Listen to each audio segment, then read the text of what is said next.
The universe in its infinite complexity operates on a set of principles that humanity has spent millennia trying to understand. Physics, chemistry, mathematics. The cold, immovable laws of cause and effect that govern everything from the motion of distant galaxies to the precise orbit of electrons around atomic nuclei. For centuries, the United Federation of Planets has built its entire civilization on the mastery of those principles. Warp drive, antimatter containment, quantum-level transporter technology, holographic simulation, deflector shield harmonics. Starfleet officers are not merely soldiers or explorers. They are scientists, philosophers, diplomats trained to approach every unknown with curiosity rather than fear. They have faced the Borg and their relentless hunger for perfection, or they have negotiated with species whose cultural frameworks were so alien as to defy comprehension.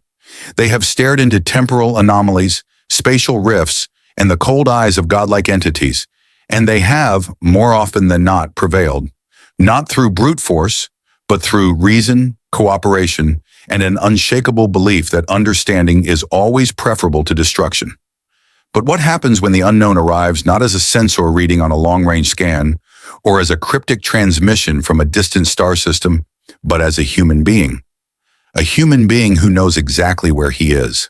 A human being who can recite, from memory, the technical specifications of every system aboard the ship.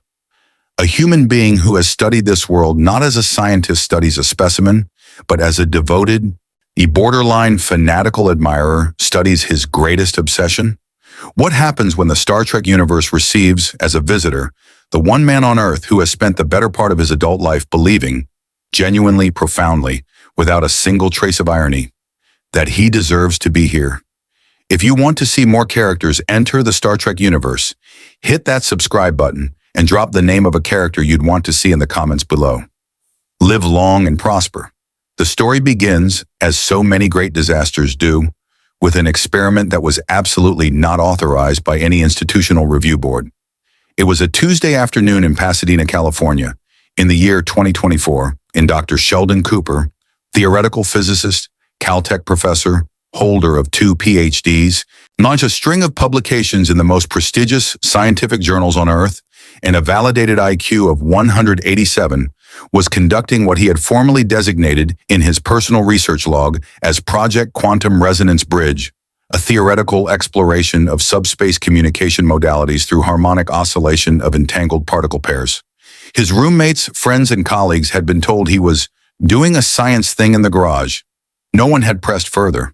They had learned over many years that pressing further only resulted in a 45-minute explanation of why their question revealed a fundamental misunderstanding of basic physics, followed by a recommendation that they audit an introductory course at the community college. The experiment itself was, in Sheldon's estimation, elegant, brilliant even. While he had spent the better part of 14 months developing a theoretical framework suggesting that the fundamental harmonic frequencies described in certain fictional subspace communication models were not, in fact, purely fictional. That the writers of Star Trek, specifically those working on the Next Generation technical consultant team, had, whether by accident or by accessing some collective unconscious reservoir of scientific intuition, produced equations that bore a startling resemblance to genuine quantum field theory. Sheldon had refined these equations, corrected their errors, filled the gaps with real mathematics, and he had, in the privacy of his garage workshop, he'd built a device designed to test whether a focused beam of harmonically oscillating entangled photon pairs could produce what the technical manual described as a subspace resonance event. What it produced at precisely 4:17 in the afternoon was a sound like the universe clearing its throat. A flash of light that temporarily blinded the neighbor's cat, and a transporter beam. Not a metaphorical transporter beam, not a hallucination, a genuine, functional, Starfleet-grade matter-energy conversion event that dematerialized Sheldon Cooper, his work laptop, his spot on the garage stool, and, regrettably, 3 months of handwritten research notes, then rematerialized all of it aboard the USS Enterprise, NCC 1701D, currently en route to the Viridian system on stardate 47,634.44, and the transporter room of the Enterprise was a precisely designed space, clean, efficient, gleaming with the particular quality of light that Sheldon had always privately described as optimally distributed luminescence. The transporter pad itself, a raised hexagonal platform surrounded by the distinctive pattern of the matter stream emitter array, was exactly as it appeared in the production blueprints he had studied so many times he could reproduce them from memory in under 4 minutes. The transporter chief, a human male, early 30s, with a gold trim of engineering on his uniform collar, was already reaching for the intercom panel with an expression of complete and total bewilderment because the transporter had not been activated. There was no inbound signal in the buffer logs. And the man who had just materialized on Pad 1 was wearing khaki slacks, a flash t-shirt layered over a long-sleeve striped shirt, and carrying a laptop bag with a Batman keychain. Sheldon stepped off the pad with the careful, deliberate dignity of a man who was not going to give this situation the satisfaction of making him appear flustered. He set his laptop bag down. He looked at the transporter room with the slow, methodical visual cataloging of someone whose eidetic memory was recording every detail for later analysis. He looked at the transporter chief. He looked at his own hands. He looked at the transporter chief again. Sheldon said, with the solemn gravity of a man delivering a pronouncement of historic significance, I'm going to need a moment. The transporter chief had already hit the intercom. Bridge, this is transporter room 3.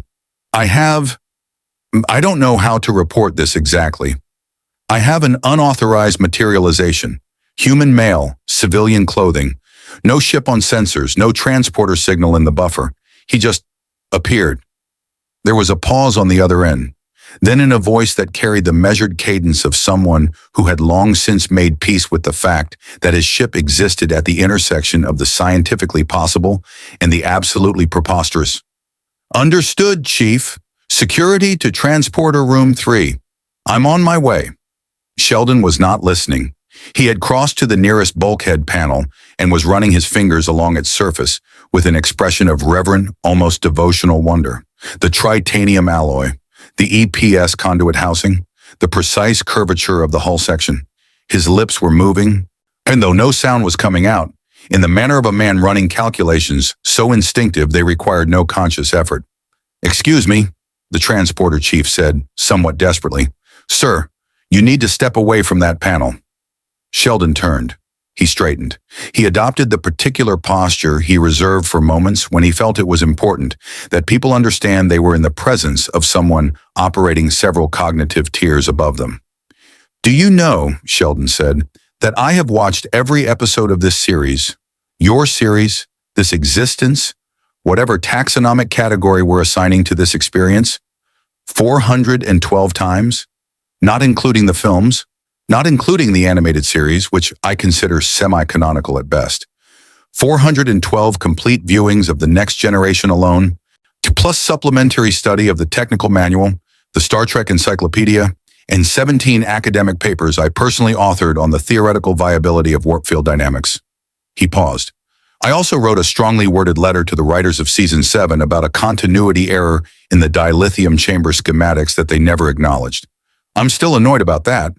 The transporter chief stared at him. My point, Sheldon said, is that I am almost certainly the most qualified person from my universe to be in this situation, which means that whatever protocol you're about to initiate, I am already familiar with it. I have opinions about how it should be correctly administered, and I would appreciate it if Captain Picard were informed at the earliest possible opportunity that he has a visitor who is genuinely, not sarcastically, not ironically, genuinely, very pleased to be here. The doors to the transporter room slid open with the precise pneumatic whisper that Sheldon had always suspected the sound department had slightly exaggerated for dramatic effect, and he now had empirical confirmation that they had not. 3 security officers entered.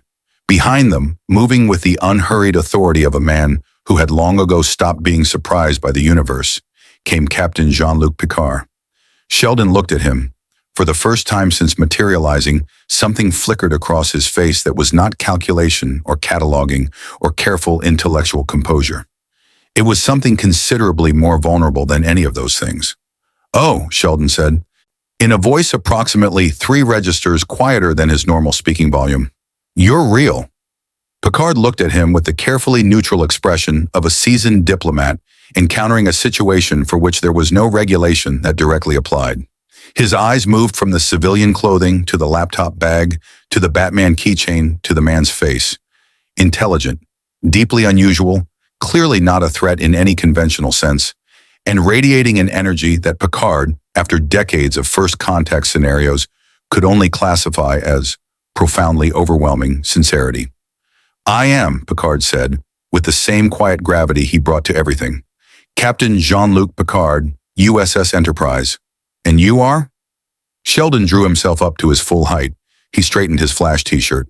And he looked at Jean-Luc Picard with the expression of a man for whom this moment represented the intersection of every intellectual aspiration he had ever held, and said with complete and utter composure, "I am Dr. Sheldon Cooper, theoretical physicist, and I believe I can explain exactly what happened, why it happened, and what the most efficient course of action is going forward. I would also like to formally request that any debriefing be conducted in a room that is not this one, because the acoustics in here are slightly off and it's distracting." Picard blinked. In 30 years of Starfleet service, facing the Borg, the Q continuum, temporal paradoxes, and spatial anomalies of every imaginable variety, he had never received a request quite like that one. He took a breath. He clasped his hands behind his back. "Mr. Data," he said into his comm badge, "please meet me in Observation Lounge 1, and bring a tricorder." The observation lounge of the Enterprise D occupied a position at the aft section of Deck 1 that Sheldon had always privately considered to be the finest room in the history of fictional architecture. The long curving viewport that dominated the rear wall offered an unobstructed view of the stars at warp. Those long, luminous streaks of light bending away from the ship's passage through subspace, distorted by the warp field into something between a photograph and a painting. Beautiful in the particular way that only things governed by real physics could be beautiful. The conference table was precisely as long as the technical manual specified. The chairs, 10 of them, arranged with symmetrical precision on either side, were exactly the shade of gray-beige that the production design team had settled on in Season 2 after reconsidering the slightly warmer tone of Season 1. The display panels on the forward bulkhead were active, scrolling sensor data in the soft amber light that the Enterprise favored for rooms where thinking was the primary activity.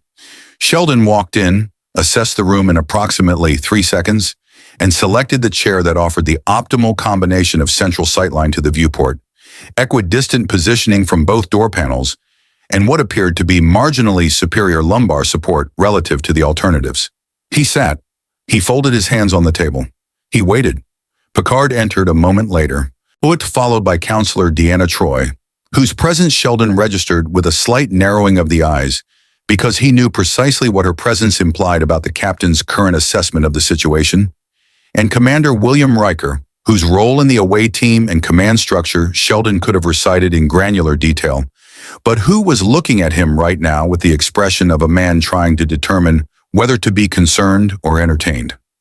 Data arrived last, moving with the characteristic fluid efficiency that Sheldon had always found philosophically interesting, carrying a tricorder and a Data PADD, his golden eyes sweeping the room with the parallel processing of a positronic brain conducting 17 simultaneous assessments. "Please," Picard said, settling into his chair at the head of the table. "I'd sit." "I am sitting," Sheldon said. "So you are." Picard interlaced his fingers. "Dr. Cooper, you've arrived aboard my ship in a manner that our sensors cannot account for, from a point of origin we cannot identify, without any transporter signal in the buffer, and without any vessel detected within standard scanning range. You're wearing civilian clothing that matches no known Federation, Klingon, Romulan, Cardassian, or Ferengi textile standard. Your comm badge, if you have one, is not present." He paused. "I'd like you to explain, in whatever detail you're comfortable sharing, who you are and how you came to be in Transporter Room 3. Sheldon opened his laptop bag. Shea removed his laptop, causing Riker to shift very slightly in his chair in the manner of someone whose instincts have just registered an unidentified object, and placed it on the table. He then removed a spiral notebook covered in equations so dense that Data immediately tilted his head at an angle of precisely 11 degrees to read them from across the table. "I am Dr. Sheldon Cooper," Sheldon began, "of the California Institute of Technology, Pasadena, California, Earth, though a different Earth than the one you are familiar with. which I will address momentarily. My areas of primary research include string theory, quantum chromodynamics, and, most relevantly to your current questions, theoretical subspace harmonics, CERN, which is a field I essentially invented in my garage over the last 14 months, while my colleagues were watching football and engaging in what I can only describe as a profligate waste of cognitive resources. Troy was watching him with the attentive stillness of a trained empath. Sheldon noticed this and addressed it directly. "Counselor Troy," he said, with the brisk efficiency of someone checking items off a list, "I am aware that you are betazoid, half betazoid, and that you are currently reading my emotional state. What you are detecting is not deception, not hostility, and not the particular flavor of anxiety that typically accompanies someone who has done something wrong and is attempting to conceal it. When what you are detecting is a very specific emotional compound that I have personally categorized as the feeling one experiences when a theoretical framework one has developed in isolation is suddenly and irrefutably confirmed by direct empirical observation. It is adjacent to excitement but considerably more dignified." Troy blinked. She exchanged a look with Riker that communicated, with the economy of people who had known each other for years, something along the lines of, "This is going to be a very unusual afternoon." "He's telling the truth," she said to Picard. "All of it, as far as I can read." Data had been scanning continuously with the tricorder since entering the room. And now he set the device on the table with the careful placement of someone whose findings have produced a result that requires a moment of additional processing. "Captain," he said, "the readings are, I would describe them as unprecedented, though I recognize that word has become somewhat diluted through frequency of use aboard this vessel." "What have you found, Mr. Data?" Picard asked. "Dr. Cooper's cellular biology is entirely consistent with human physiology. However, there are residual energy signatures in his cellular membrane, specifically in the mitochondrial interface layer, that do not correspond to any known Federation, alien, or naturally occurring energy type. The closest analog in our database is a type of subspace resonance associated with certain classes of transdimensional rift events, though the signature here is considerably more refined, as though it were the product of an engineered process rather than a naturally occurring phenomenon." Data looked at Sheldon with what, on a human face, would have been a frank curiosity, and on his was something subtly and specifically his own. "It appears, Doctor, that you did not simply arrive through a transporter malfunction. You arrived through a device of your own construction." "Obviously," Sheldon said. "I just said that. Were you not listening?" "I was," Data said, with complete equanimity. "I was simply confirming it through independent empirical analysis, which is standard scientific practice." There was a pause. Sheldon pointed at Data with an expression of genuine, undisguised pleasure. "I like him," he said. "He prioritizes verification over assumption. That is correct procedure, and it is deeply gratifying to encounter." Riker covered his mouth with his hand in a manner that suggested he was addressing a sudden need to recalibrate his facial expression. Picard, who had been watching all of this with the measured patience of a man who has served aboard a ship that regularly attracted Q, temporal anomalies, and sentient nebulae, decided to redirect the conversation toward the most pressing operational concern. "Dr. Cooper," he said, "you mentioned a different Earth. I'd like to understand what you mean by that." Sheldon, for once, did not immediately launch into an explanation. He looked at the viewport, at the stars trailing past at warp, at the long silver-white streams of light that shouldn't have been possible and absolutely were. Something moved across his face. Not quite emotion in the conventional sense, but the specific expression of a man who has spent his entire life operating 2 or 3 cognitive steps ahead of everyone around him and has, for the first time, arrived somewhere that might require him to operate differently.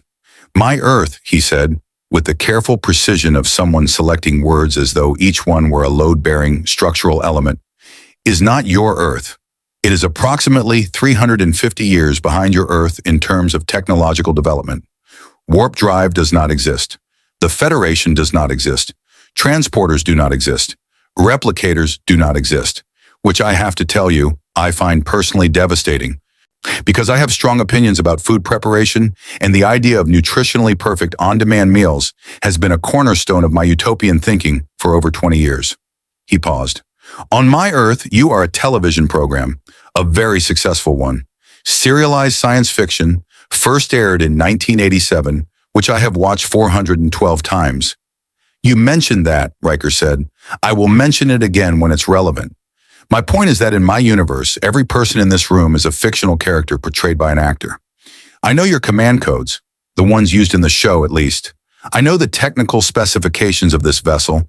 I know your personal histories, your psychological profiles, your relationship dynamics, and, Captain, I know that you have a particular fondness for Earl Grey tea, hot, which I personally think is a rational beverage choice and one of the more defensible character details the writers gave you.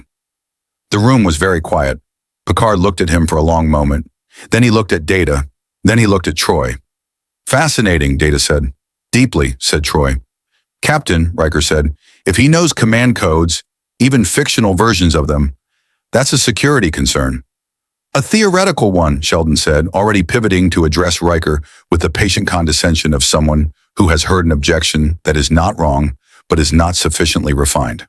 The codes I know are dramatized for narrative purposes and have been confirmed by your actual security protocols to be non-functional on at least 4 separate in-universe occasions. I am not a security threat, Commander Riker. I am a theoretical physicist who built a subspace resonance device in a garage and ended up here, which I recognize sounds improbable, but I can assure you the math is entirely sound, and I have the notebooks to prove it. He tapped the spiral notebook. I also recognize that you cannot verify my account of my home universe, that I have arrived in an operationally anomalous manner that falls outside standard Starfleet first contact protocols, and that my knowledge of your ship's internal systems creates a legitimate, if overstated, security concern. I would like to formally propose that we proceed to a measured, collaborative investigation of my arrival mechanism, with the goal of determining whether the quantum resonance bridge I created can be replicated, controlled, and ideally improved upon. This serves both your scientific interests and my personal interest in returning home before anyone notices I'm gone. Another pause. Does anyone, Riker said to no one in particular, notice anything about the fact that he walked in here and immediately proposed his own research program? He's not wrong, though, Troy said, with the faint tone of someone who had expected to say something different. Data had already opened his own PADD and was cross-referencing the equations in Sheldon's notebook against the ship's theoretical physics database, his processing speed allowing him to cover in seconds what would have taken a human researcher several hours. Captain, he said, looking up, the mathematical framework in these notebooks is unusual.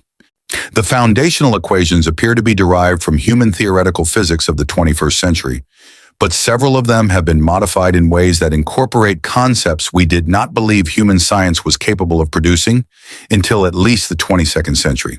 Specifically, the harmonic oscillation model on page 47 incorporates a form of subspace resonance mapping that Starfleet science didn't formalize until 2189. Picard looked at Sheldon. Sheldon straightened his flash t-shirt with the small, precise movement of someone accepting a compliment with appropriate but not excessive modesty. I did say the math was sound. Picard stood. He moved to the viewport and stood for a moment with his hands clasped behind his back, looking at the stars. He had made first contact with species whose entire conceptual framework for reality bore no resemblance to anything in the Federation database. He had dealt with Q's theatrical provocations and the Borg's methodical horror and the quiet, devastating weight of the Prime Directive applied to situations where every instinct in his body screamed for intervention. He was not, by any reasonable measure, a man who could be rendered indecisive by the arrival of an unusual person, but this was, he reflected, a genuinely novel category of problem. A man from a universe where the Enterprise was fiction had built a working subspace resonance device using equations that Starfleet science hadn't produced for another 160 years. He was clearly brilliant, clearly not a threat in any military or strategic sense. It's clearly going to require constant supervision because something about his manners suggested strongly that he would attempt to access the ship's computer the moment an opportunity presented itself. And he was, Picard recognized with the particular weariness of long experience, exactly the kind of person who was going to make the next several days profoundly, exhaustingly interesting. Dr. Cooper, he said, turning back to the table, I'm going to ask you to remain in quarters we'll assign you, accompanied by a security escort during any movement through the ship, until we can verify your account to Starfleet's satisfaction. You'll have access to scientific consultation with Commander Data, and your research materials will be made available. Is that acceptable? Sheldon considered this. Hunt, the security escort is unnecessary and mildly insulting, but I recognize that from a command liability standpoint, it is procedurally correct, and I choose not to make an issue of it. He reached into his laptop bag and produced a small laminated card, which he placed on the table with the air of someone who had prepared for this eventuality. I have written down my preliminary requirements. I will need a room with a thermostat I can control independently. I do not share sleeping quarters. I require access to a replicator that can produce Tex-Mex food with reasonable fidelity. I have 3 designated meal times that I prefer not to have disrupted, and I will need a whiteboard, a large one, because I think better when I can write in large spatial formats and the PADD interface.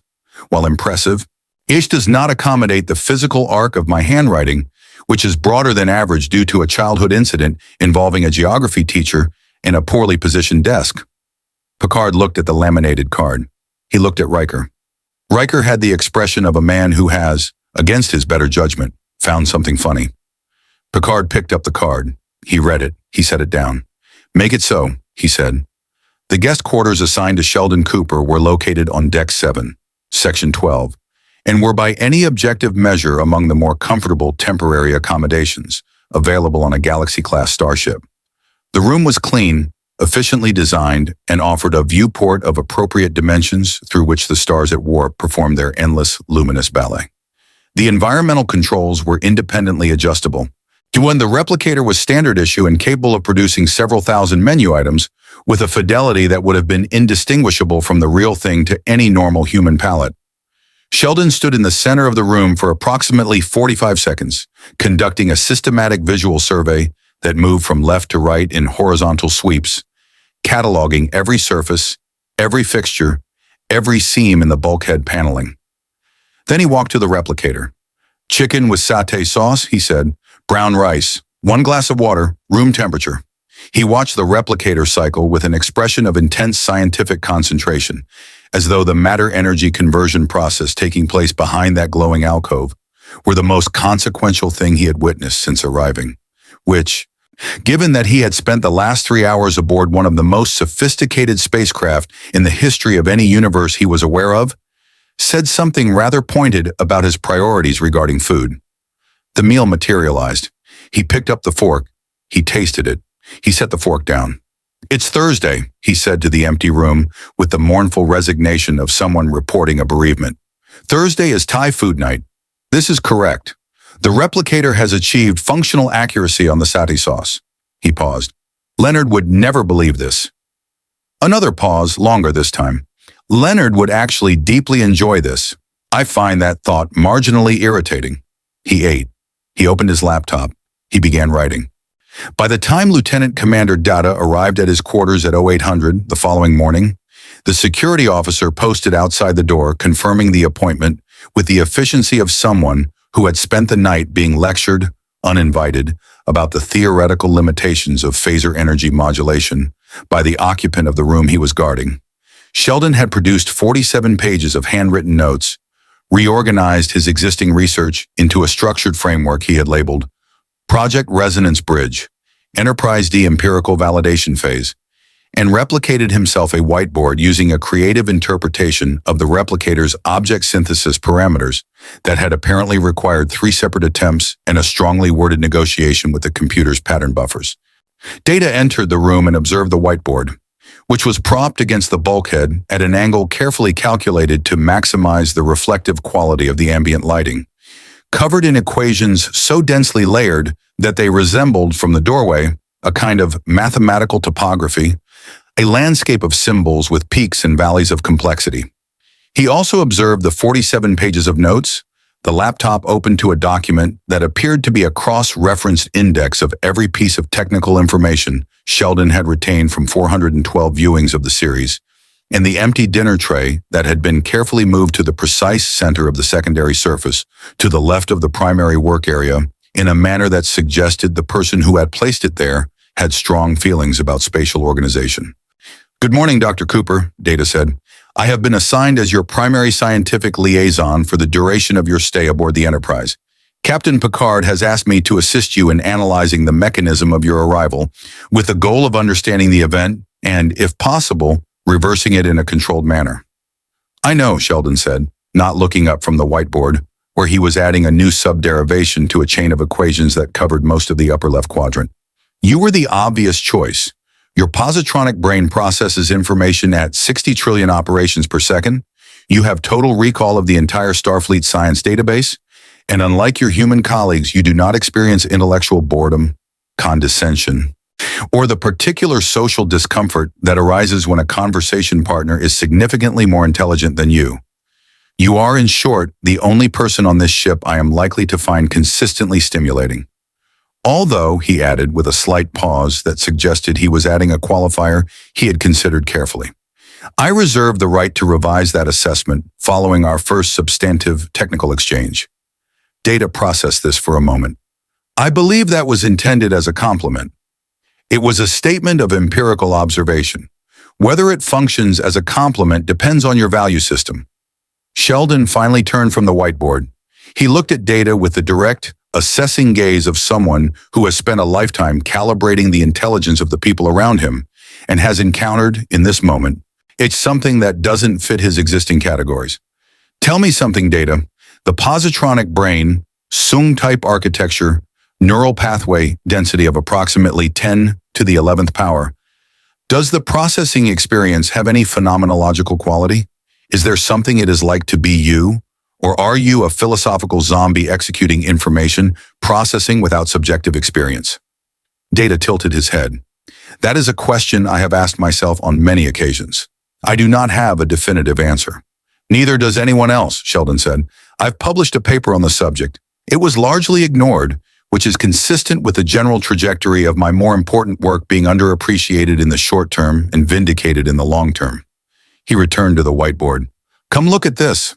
Ano, I want your assessment of the fourth subderivation on the harmonic frequency mapping. I believe there is an error in my original calculation that my own cognitive biases prevented me from identifying, and you are not susceptible to cognitive bias in the same way, which makes you useful as a verification system. Data crossed to the whiteboard and examined it with the focused attention of a system running full parallel analysis. His eyes moved across the equations with a speed that even Sheldon found briefly startling, though he managed not to show it. After approximately 12 seconds, which represented, by Data's processing standards, an unusually lengthy period of evaluation, the android turned to Sheldon with an expression that, on a human face, would have indicated the pleasant surprise of encountering something unexpected. Dr. Cooper, Data said, are you aware that the fourth subderivation of your harmonic frequency mapping contains what appears to be an entirely novel approach to subspace resonance calculation? The specific methodology you have employed for phase angle compensation in the oscillation model is not present in Starfleet's theoretical physics database. It is not derived from any known human scientific framework of your era or any previous era. Sheldon was quiet for a moment. I know, he said, in a tone that was approximately 3 degrees less certain than his usual register. I've been trying to determine whether it's genuine insight or a fortuitous error. The result is correct, empirically confirmed by the fact that I am standing on a starship, but I cannot fully trace the logical chain that produced it. It emerged during the 14th month of the project, at approximately 2 in the morning, while I was eating a bowl of cereal and watching a Babylon 5 episode I don't particularly respect. Fascinating, Data said, and there was something in the word that made it clear he was not using it reflexively, as a conversational filler, but meant it with the full weight of genuine scientific attention. This may suggest that the theoretical framework you developed contains components that are not strictly derivable from first principles, as understood in your home universe. The implications of that observation are significant. The implications, Sheldon said, turning back to the board and picking up what appeared to be a stylus he had fashioned from a piece of hull sealant he had somehow obtained, one are either that I produced a genuine theoretical breakthrough by some combination of genius and lateral cognition that I cannot fully account for, or Ixanum.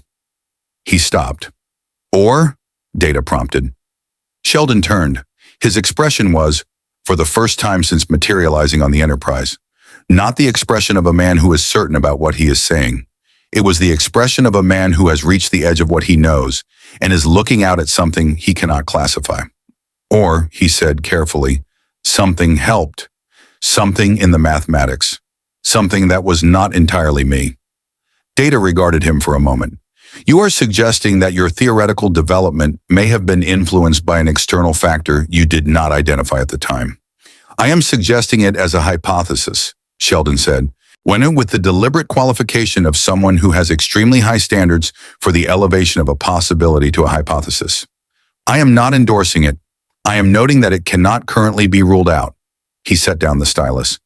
It's the kind of thought that I dislike intensely because it is not falsifiable with the data I currently have, which means I will have to sit with it as an open question, and I am not comfortable with open questions. Open questions feel like sitting in someone else's spot. Data filed this away in the particular area of his positronic brain that had developed over years of interacting with humans to store statements that were both illuminating and, in ways he was still learning to articulate, rather moving. Their working session lasted 4 hours. It was, by any measure, one of the more extraordinary scientific exchanges to occur in Observation Lounge 3, which had hosted Federation diplomats, Klingon generals, and on one memorable occasion a subspace entity that communicated exclusively through modulated tachyon bursts. Data's ability to cross-reference Sheldon's equations against the entirety of the Starfleet science database in real time, while simultaneously running independent verification calculations through his positronic net, produced a collaborative dynamic that Sheldon found, and this was a word he used with the guardedness of someone handling a substance they know to be mildly dangerous, enjoyable. Data, for his part, found that working with Sheldon required a form of intellectual agility that was unusual even by the standards of the Enterprise's science team. Not because Sheldon was faster, Data would always be faster, but because the directions his thinking moved were genuinely unexpected, following logical chains that arrived at correct conclusions through pathways that Data's models would not have predicted. At the end of the 4 hours, they had identified the specific quantum harmonic frequency that had produced the transdimensional event, confirmed that the event was theoretically reproducible given access to the correct equipment, and produced a preliminary map of what Sheldon was calling the resonance corridor, a kind of theoretical pathway between his home universe and the Enterprise's universe that the device had opened, and that, if the equations were correct, remained at least partially accessible. They had also, incidentally, had an extended sidebar conversation about the nature of consciousness, the philosophy of personal identity, and whether Data's lack of emotion chips prior to his later canonical acquisition of them represented a developmental deficit or a form of cognitive freedom, during which Sheldon had produced 3 novel philosophical arguments that Data had filed under the heading of human perspectives deserving further analysis, a category that was, Data had observed over the years, among the most consistently interesting in his memory banks. What neither of them had accounted for, in the focused intensity of their collaboration, was that the ship's internal communications were logged, that every significant technical exchange in the science labs was automatically flagged by the computer for security review when it involved an unclassified visitor, and that the summary of their morning's work, including the phrase transdimensional resonance corridor, remains partially accessible, had been transmitted to the bridge, where Lieutenant Worf, Chief of Security, had read it with the expression of a Klingon who has just discovered that someone has left a weapons cache unguarded and had immediately requested a meeting with the captain. He had also, in the manner of someone who takes their responsibilities very seriously, taken a personal interest in conducting a security interview with the visitor. Worf was waiting outside the laboratory when Data and Sheldon emerged. He stood in the corridor with the combination of physical presence and deliberate stillness that Klingons deployed when they wanted to make clear, without yet saying anything, that a conversation was about to occur that was not optional. He was, by any objective measure, an extremely large and extremely serious individual. The ridged cranial structure, the Starfleet uniform worn with the particular bearing of someone who thinks of it as armor. The expression that suggested a permanently elevated assessment of the threat level of any given situation, all of it combined into something that most people found immediately and instinctively daunting. Sheldon looked at him with the bright, cataloging attention of a man encountering another item on a very important checklist. Lieutenant Commander Worf, Sheldon said, with what he clearly intended as warmth. Son of Moog, House of Martok, or rather pre-Martok adoption at this point in the timeline, so still technically House of Moog following the discommendation, which I know you find painful to discuss, but I want you to know I am aware of the full context, and I do not consider it a reflection of your personal honor, which is, by Klingon standards, exemplary.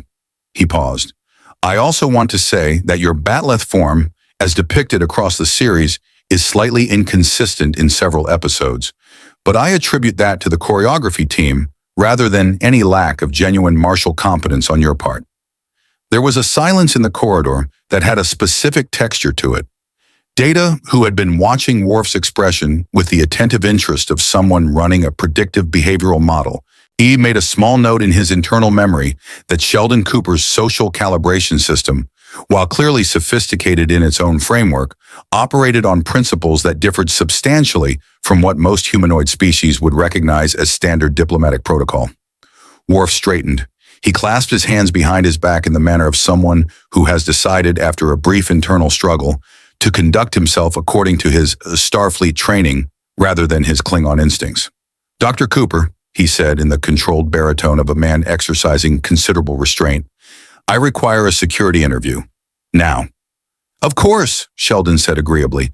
I have a prepared statement addressing the most likely security concerns. I can also answer questions. I prefer the questions to follow a logical sequence rather than jumping between topics, because non-linear questioning interrupts my cognitive flow. But I recognize that interrogation techniques are designed to do exactly that.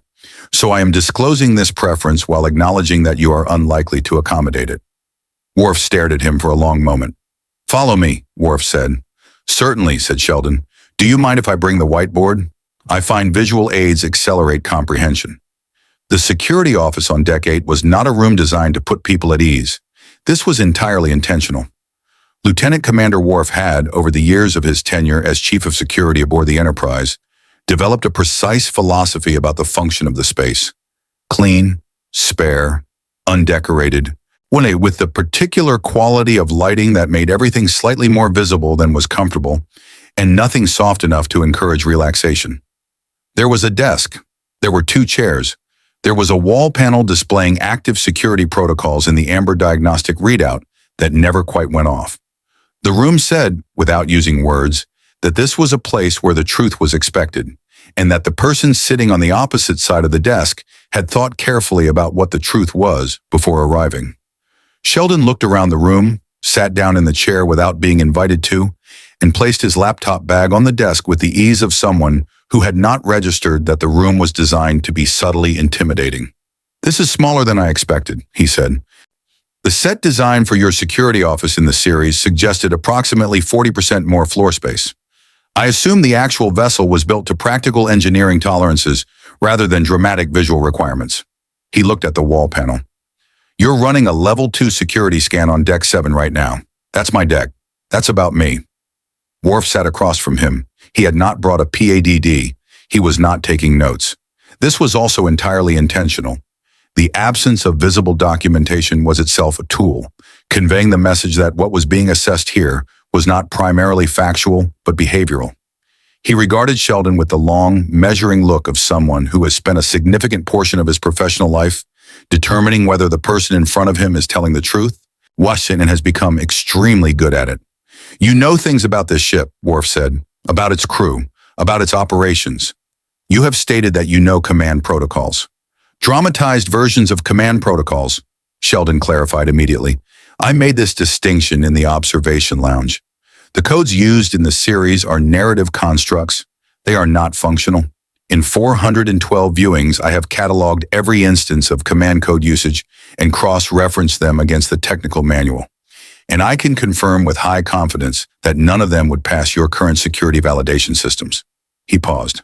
Although I would note that your security validation systems, as depicted in the series, have a documented failure rate that suggests some procedural improvements might be warranted.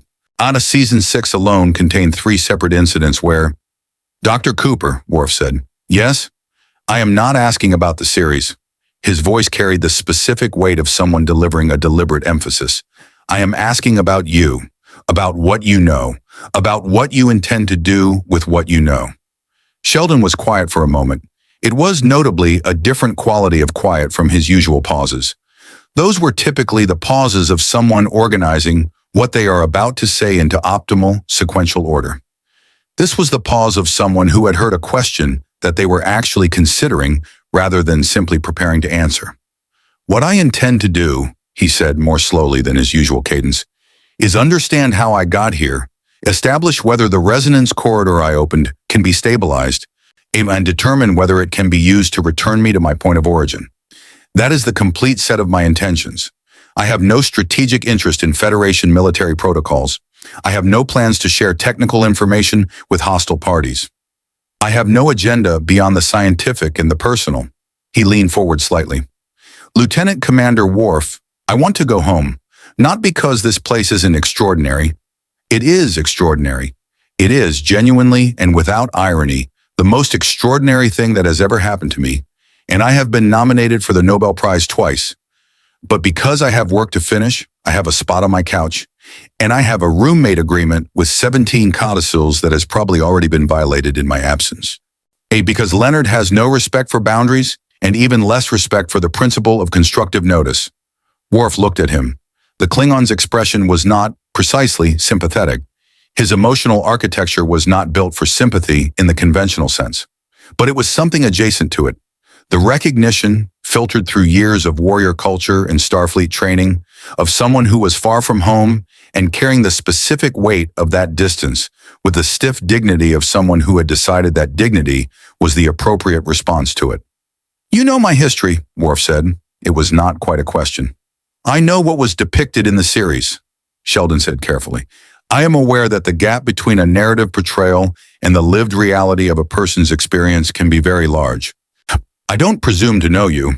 I know a version of you that was constructed for dramatic purposes." He tilted his head slightly. "Though I will say that the portrayal, in my assessment, was more respectful than most. The writers consistently engage with your cultural framework as internally coherent rather than simply exotic. That is rarer than it should be." Another silence. Worf turned this over in whatever part of his thinking was not dedicated to active security assessment. It was not the kind of statement he had expected, and part of what made him a good security officer was that he took unexpected statements seriously rather than dismissing them as social maneuvering. "The information you carry," Worf said, returning to the operational concern that was his primary function in this room. "Crew psychological profiles, personal histories, interpersonal dynamics. These are sensitive." "I understand that," Sheldon said, "and I want to address it directly because I can see that it is your primary concern beneath the surface questions about technical access, and I respect that it is a genuine concern." He folded his hands on the desk with the manner of someone who has decided to be unusually direct. "I know things about the people on this ship that they would not necessarily choose to share with a stranger. I know about your discommendation. I know about Counselor Troy's complicated history with Commander Riker. I know about Dr. Crusher's relationship with the captain, which is ongoing in its complexity. I know about Commander Data's aspiration toward humanity and the specific nature of his internal struggles with that aspiration. I know things that, if I deployed them carelessly or strategically, could cause real harm to real people." He paused. "I have no intention of doing that. Not because I lack the capability, but because I find the deliberate weaponization of personal information to be one of the more contemptible behaviors a person can engage in. And I have a comprehensive enough model of my own ethical framework to know that it is not something I would do. I am many things, Lieutenant Commander. I am arrogant. I am frequently inconsiderate of social norms I find arbitrary. I am occasionally oblivious to the emotional states of people around me in ways that they find frustrating. But I am not dishonest, I am not cruel, and I do not use knowledge as a weapon against people who haven't wronged me." He looked at Worf steadily. "You can verify this with Counselor Troy if you require an empathic confirmation." Worf was quiet for what was, by his standards, a long time. He was running the assessment that was the real purpose of this room, not the factual questions, which Data could answer more efficiently, but the character assessment. The evaluation of whether the person across the desk was someone whose word could be provisionally trusted or whose word required ongoing verification. His Klingon instincts were telling him something, and they were not at the moment telling him that Sheldon Cooper was a threat. They were telling him something more complicated than that this was a person who operated by a code, internally consistent and rigorously maintained, and that the code was not one he would have chosen himself, but that it was, in the way that all genuine codes are, something he recognized. "You spoke of my Batleth form," Worf said, shifting register in a way that was not quite a change of subject. "You said it was inconsistent across the series." Sheldon straightened slightly with the unconscious alignment of someone returning to territory where they feel competent. In seasons 3, 5, and 6, the diagonal upper guard position used in the holodeck training sequences is slightly wider than in the physical combat sequences, approximately 15 degrees. I attributed it to choreography inconsistency, but I acknowledge I could be wrong about the cause. Worf considered this. "You are not wrong about the observation," he said, with the particular tone of someone making a concession they have not expected to make. The holodeck training sequences were filmed separately, and the choreography team used a different spacing for camera visibility. It was a compromise of dramatic production requirements. He paused. "It has always bothered me." Sheldon pointed at him. "I knew it. I said so to Howard. That's a friend of mine, an engineer, adequate but not exceptional. I said it would bother the original if they were real, because a genuine martial artist does not look at their own form without noticing inconsistency. He told me I was overthinking a fictional television program, as he often does, incorrectly." For a moment, a very brief moment, quickly suppressed and filed under the category of responses not appropriate to the security interview context.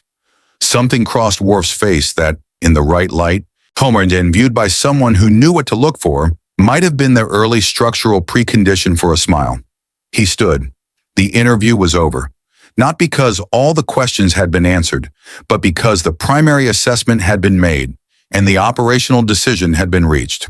"Your security escort will continue," he said.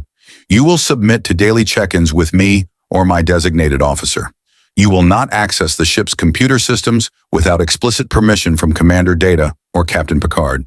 If you observe or deduce anything that you believe constitutes a security concern, you will report it to me immediately." "Agreed," Sheldon said, standing and retrieving his laptop bag. "I would also like to suggest, as a constructive addendum, that you review the access protocol for Jeffries Tube Junction 47 on this deck, because based on the schematic I have memorized, it connects to the secondary EPS relay corridor, and the current access logging is almost certainly not capturing lateral entry events. This is a gap that I noticed purely from memory, and that an actual hostile agent with technical knowledge could potentially exploit." Worf stared at him. "I am reporting a security concern," Sheldon said helpfully. Worf reached for his PADD. It was later that afternoon in the main science lab that the first real complication arrived. Sheldon and Data had returned to the equations, pushing deeper into the resonance corridor, mapping with the focused momentum of two people who have found their collaborative rhythm and are unwilling to interrupt it for anything non-essential. The whiteboard had migrated to the science lab. Sheldon had negotiated this with the security escort in a conversation the escort had described to his colleague as, "Technically I agreed, but I'm not sure how," and was now covered in 4 distinct color-coded layers of mathematics that Data was cross-referencing against the ship's subspace sensor array in real time. What they were building, in its early and incomplete form, was a map. Not a map of physical space, but of dimensional probability. A description of the resonance corridor in terms precise enough to calculate, at least theoretically, in what it would take to reopen it in a controlled manner. The device Sheldon had built, in its current form, was gone, lost in the original event, scattered across the quantum transition. But the equations that had produced it were not gone. They were on the whiteboard. They were in Sheldon's memory, and they were increasingly in the Enterprise's scientific database, where Data had been carefully archiving each verified step of the framework.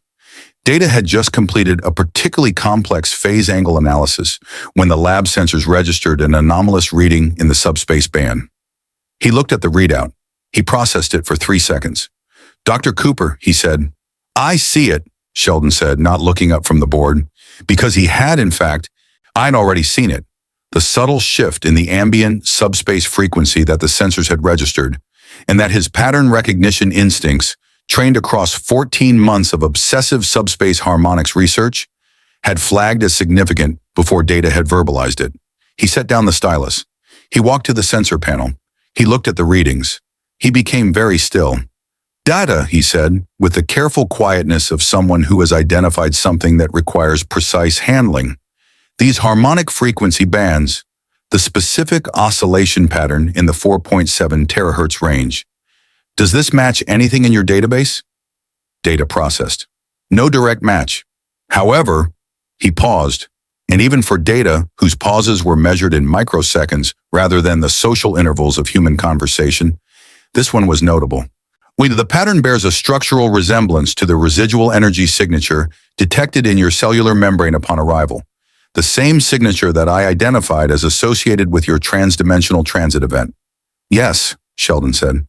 The implication being, Data continued, following the logical chain with the inevitability of a system that does not flinch at conclusions, that the resonance corridor you opened upon your departure from your home universe is still open, Sheldon said. Or rather, something is using it. Something on the other end of the corridor has detected it and is... He stopped. He looked at the readings again. Data. Something is coming through. Data moved immediately to the intercom. Bridge, this is Commander Data in Science Lab 2. And I am reading an anomalous subspace energy signature that warrants immediate attention. Captain Picard, I recommend you come to the lab. We may be experiencing a secondary transdimensional transit event. There was a pause from the bridge. On my way, Picard said. Sheldon was still looking at the sensor panel. The readings were intensifying, not rapidly, but with the measured, purposeful quality of something that was not happening by accident. The frequency pattern was structured. Regular. Repeating in a way that, if you knew what to look for, looked less like a natural phenomenon and more like a signal. More like something that had identified a doorway and was determining, with considerable intelligence, exactly how to open it the rest of the way. The question that was forming in Sheldon's mind, the one that was filing itself under the category of thoughts he deeply wished he was not having, was not who or what was on the other side of the corridor. He had theories about that, none of them comfortable. The question was something more fundamental. When he had built his device in the garage in Pasadena, he had been alone. He had been working from equations he could not fully account for. He had produced a result that, according to Data's analysis, should not have been possible with 21st century human science. He had arrived intact and precisely on a specific ship in a specific universe at a specific time, not scattered across the quantum foam, not fragmented in the transport buffer, but whole and exact, as though the destination had been selected rather than stumbled into. And now, less than 48 hours later, something on the far side of that corridor was probing the opening with a frequency pattern that perfectly matched his own resonance signature, as though it had always known where he was going, as though it had, in some sense, sent him here.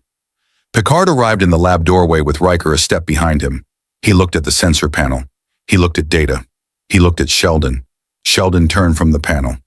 The calculation that had been forming in his mind for the last 48 hours, the one about the equations he couldn't account for, the destination that had been too precise, the mathematics that had arrived fully formed at 2 a.m. during a Babylon 5 episode, arrived at its conclusion with the terrible, clarifying certainty of a proof that has just resolved its last variable. Captain, Sheldon said, and his voice had lost, for the first time, the armored confidence of someone who is always the smartest person in the room and knows it. What was in it instead was something rawer and more genuine, and considerably more unsettling. I don't think I found my way here by accident. I don't think I found my way here by genius either. He looked at the readings. I think something brought me here, and I think it's been waiting very patiently for me to figure that out. The sensors pulsed. The frequency deepened. On the far side of a corridor that stretched between universes, something that had been waiting adjusted its approach with the unhurried confidence of an entity that has always had more time than the people it is dealing with. On the main viewer, space was exactly as it should be. Stars trailing at warp, the vast, beautiful dark, nothing visible to the naked eye. But on the sensors, something was smiling. The senior staff meeting convened at 1900 hours in the main observation lounge, and for the first time since Sheldon's arrival, the atmosphere in the room had shifted from the measured curiosity of a crew encountering an unusual but essentially manageable situation to something with sharper edges and less comfortable geometry. The chairs filled in the standard order. Picard at the head, Riker to his right, Troy beside him, Data at the far end with his PADD and the specific quality of stillness that indicated he was running continuous background processing on a problem he had not yet fully resolved. Worf took his seat with the contained alertness of someone whose professional instincts had just received confirmation that they had been correct to remain elevated. Dr. Beverly Crusher arrived last. Having been pulled from sickbay where she had spent the afternoon reviewing the cellular scans Data had taken of Sheldon on the first day, and her expression carried the particular quality of a medical professional who has found something in a test result that she cannot yet classify. Sheldon sat in the middle of one side of the table, equidistant from both ends, which was where he had determined the optimal positioning to be during the first meeting, and which he had claimed again tonight with the quiet certainty of someone who considers territorial consistency a form of intellectual hygiene. He had his notebook open. He had a cup of tea, Earl Grey, because the replicator had offered it as the default hot beverage option, and he had found, to his mild annoyance, in Data's quiet amusement, when he had reported it later, that he actually liked it. "Let's begin," Picard said. "Mr. Data, the sensor readings from this afternoon." Data stood, a habit of formality he had acquired over years of senior staff meetings, and that he maintained regardless of the informality of the specific occasion, because consistency in professional ritual was, he had observed, something the crew found reassuring. He activated the display panel, and the sensor readings from Science Lab 2 filled the screen.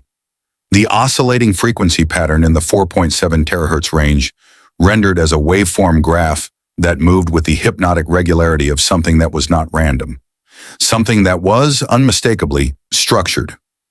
At 14:23 hours today, Data began, the ship's subspace sensor array detected an anomalous energy signature in the subspace band consistent with, but distinct from, the resonance signature associated with Dr. Cooper's arrival event.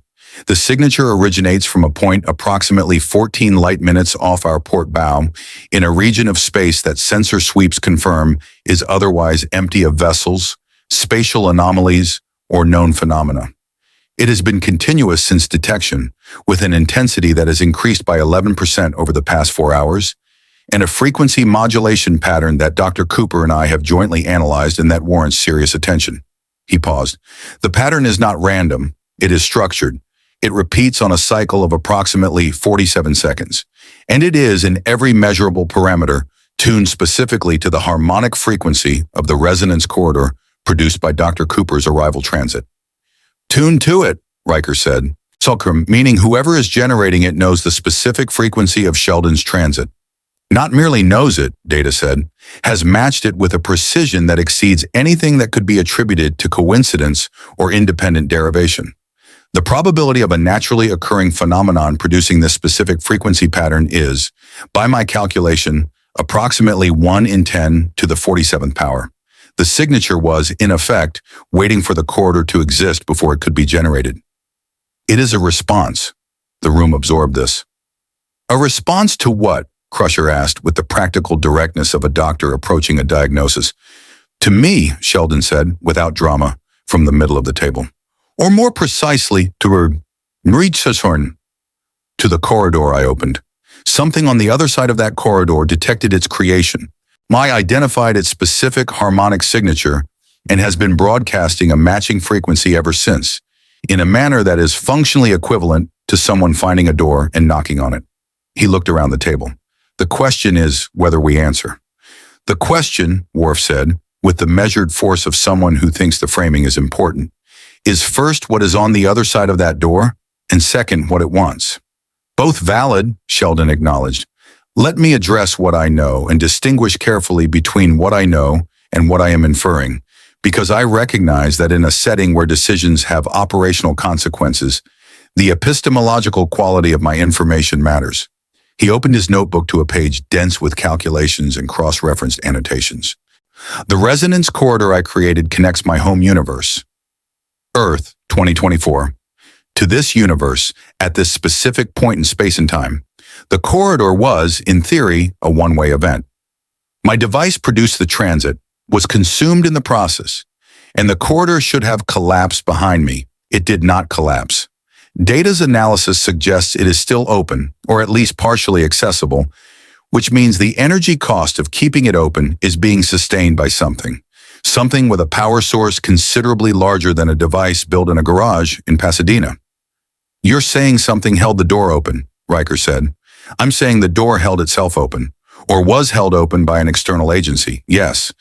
The same external agency that I believe, and I want to stress the inferential status of this, was involved in the production of my resonance device in the first place. He paused, and the pause had the weight of someone setting down something heavy. I told Data yesterday that the fourth subderivation of my harmonic mapping contained mathematics I could not fully account for. Equations that arrived, essentially complete, during a period of low-vigilance cognitive processing. In my experience, that is how genuine theoretical insight sometimes works. The subconscious assembles what the conscious mind has been working toward and delivers it in a less guarded moment. But Data has confirmed that the specific mathematical framework those equations represent is not derivable from first principles as understood in my home universe. It is more advanced than anything my civilization has produced, which means either I generated it through some extraordinary lateral cognition that produced results beyond the scope of my theoretical toolkit, or, Data said, completing the chain, the mathematics was provided to you, introduced into your cognitive processes through a mechanism we have not yet identified, by an entity capable of operating at the intersection of multiple universes and at a level of scientific sophistication consistent with that capability. The silence that followed was the specific quality of silence that occurs when a group of intelligent people have simultaneously arrived at an implication they would have preferred not to arrive at.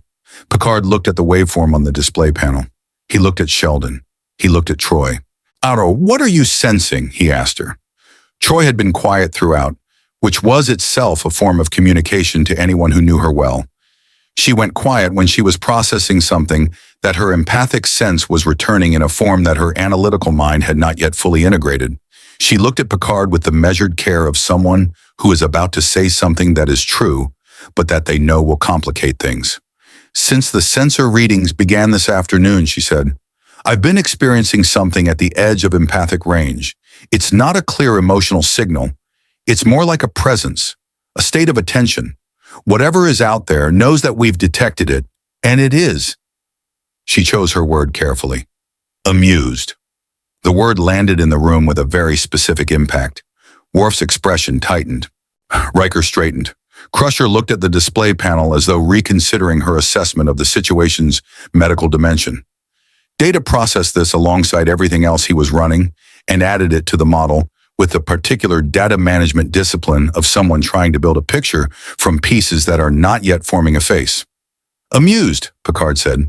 "Watching," Troy amended. "Attentive, patient. Whatever it is in no hurry, and it is not particularly concerned about whether we know it's there." She paused. "I've felt this kind of presence before." "Q," Riker said flatly. "Possibly," Troy said, "but not certainly. Q's presence has a specific quality to it. Theatrical, performative. This is quieter, more deliberate. It's been here longer than we've been aware of it. I think." Sheldon had been listening to this with the expression of someone watching a conversation converge on a conclusion he has been sitting with for several hours and has not known how to introduce. He set down his pen. He looked at the display panel. He looked at Picard. "May I raise a hypothesis?" he said. "Please," Picard said.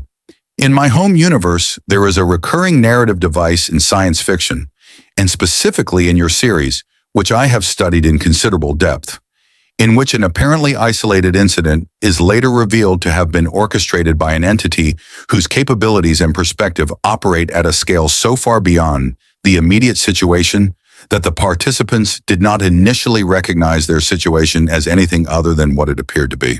He paused. "Yet I arrived here through mathematics I did not entirely produce. The corridor stayed open through energy I did not sustain. The sensor pattern is tuned to my specific resonance signature with a precision that requires foreknowledge of that signature before it existed. And the entity generating that pattern is, according to your counselor, amused." He looked around the table. I want to be very clear about what I am and am not saying. I am not saying I know what this entity is or what it wants. I am not saying I feel comfortable with the hypothesis I am about to propose. I am saying that the hypothesis is the one that most economically accounts for all available data, and that in my professional experience, the most parsimonious explanation is usually correct even when it is inconvenient. He took a breath. I believe an entity of extraordinary capability deliberately engineered my arrival in this universe. And I believe the reason they chose me, specifically me, from a universe full of people, has something to do with what I know. Not my knowledge of subspace physics, my knowledge of this universe, my knowledge of what's coming. The room was very quiet. What's coming? Picard said. I know what happens to this ship, Sheldon said. I know what happens to the Federation. I know about Wolf 359. I know about the Dominion War. I know about temporal incursions that Starfleet won't face for years from your current position on the timeline. I know about threats that are, at this precise moment in your history, still theoretical or unknown. He looked at Picard with the direct, uncomfortable steadiness of a man who has decided to say the thing that makes everyone in the room feel worse, but that needs to be said. If an entity wanted to place an asset in this universe, someone who carries detailed foreknowledge of future threats, who can operate as a strategic advisor without violating the temporal contamination protocols that would apply to an actual time traveler. Because I am not from your future, I am from outside your timeline entirely. They could not have designed a better candidate than me. He paused. I am either the most useful person who has ever walked onto this ship, or I am a very sophisticated trap. I genuinely do not know which, and I think the entity that brought me here finds that uncertainty entertaining. Picard rose. He moved to the viewport. The stars trailed past at warp, indifferent and ancient, and the empty space off the port bow was exactly as dark as everything else. Nothing to see. Something enormous, patient, and apparently amused in the middle of it. He turned back to the room. Worf, he said, increase security monitoring on all sensitive systems. I want a dedicated watch on the subspace frequency band where that signal's operating. He looked at data. I want a complete analysis of the frequency pattern. Every modulation, every cycle variation, every mathematical structure you can extract from it. If this entity is communicating, I want to know what it's saying. He looked at Troy. I want you to try to establish more direct empathic contact. Don't push if it feels dangerous, but I want to know more about what we're dealing with. He looked at Crusher. Doctor, I want your full assessment of Dr. Cooper's cellular scans. Everything data found. I want to know if there is anything in his biology that suggests modification or preparation. Anything that might indicate he was specifically altered for this transit. He looked last at Sheldon. Dr. Cooper, he said, I need to ask you something directly, and I need you to answer with the same precision you've applied to everything else. Of course, Sheldon said. The foreknowledge you carry, Picard said. The specific events you know about. Threats, crises, what you've described as things that are coming. Are any of those threats immediate? Is there something this ship or this crew is about to face that your knowledge could help us address? Sheldon considered. Not performing consideration, actually considering, running the timeline against his current estimate of their position in the series chronology, cross-referencing with the stardate data had mentioned when he arrived, working through the implications with the mathematical discipline of someone who does not guess when he can calculate. Not immediately, he said finally. We are, by my estimate of the current stardate, approximately here in the series timeline. He wrote a stardate on his notebook page and pushed it across the table. There is nothing in the next several weeks that constitutes a critical threat requiring advanced preparation. However, he stopped. He looked at the number he had written. There are things in the medium term that I want to discuss with you privately, Captain. Things that are sensitive enough that I don't think they should be in a general senior staff meeting, because the knowledge itself could create the very outcomes we want to avoid. Picard looked at the number. Something crossed his face. Not surprise exactly, but a kind of focused attention that suggested he recognized the significance of being told that a stranger with foreknowledge was concerned about talking about certain things in a group setting.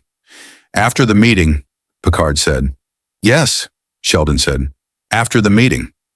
The meeting continued for another hour. working through operational protocols and sensor monitoring assignments, and the specific parameters of what Data was now calling the external agency hypothesis, with the careful, systematic thoroughness that was Starfleet at its best. Not panicking, not dismissing, not overreacting, but building a methodical response to an unknown that was, at minimum, sophisticated enough to manipulate the mathematics of a theoretical physicist across dimensional boundaries.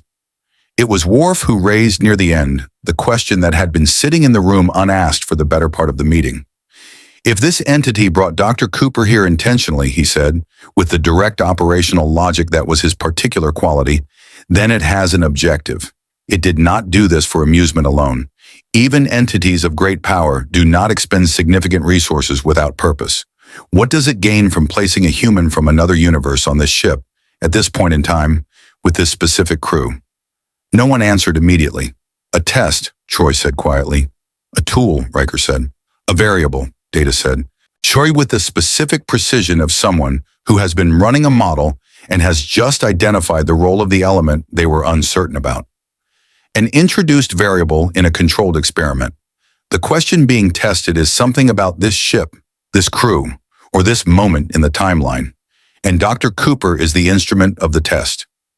Everyone looked at Sheldon. He looked back at them with the expression of a man who has spent his entire life believing he was the most important person in any room, and who is experiencing for the first time the deeply uncomfortable feeling that he might actually be right about it, and that it is considerably less satisfying than he had imagined. I want to go on record, Sheldon said, as being opposed to being anyone's experimental instrument. I am a scientist, not a subject. He paused. And that said, if I am a variable in someone's experiment, I intend to be the most confounding variable they have ever introduced. I do not behave predictably when I'm annoyed, and I am currently quite annoyed. Worf made a sound that, from anyone else, might have been the precursor to a laugh. Good, Picard said, with the particular quiet intensity of a man who has faced gods and chosen to face them on his own terms. Let's give whatever is out there something interesting to observe. The private meeting with Captain Picard took place in his ready room at 2200 hours, after the rest of the senior staff had dispersed to their assignments and the ship had settled into the quieter rhythms of the gamma shift. That particular quality of night aboard a starship, not truly dark, never truly silent, but with a different texture to its sounds and lights, the hum of the warp core, a register lower, the corridors less populated, the bridge operating on the reduced but attentive staffing of a vessel that never fully slept, because the universe never fully slept either. Picard's ready room was exactly as Sheldon had always imagined it would be in reality, which was to say it was simultaneously more ordinary and more meaningful than any set design could fully capture.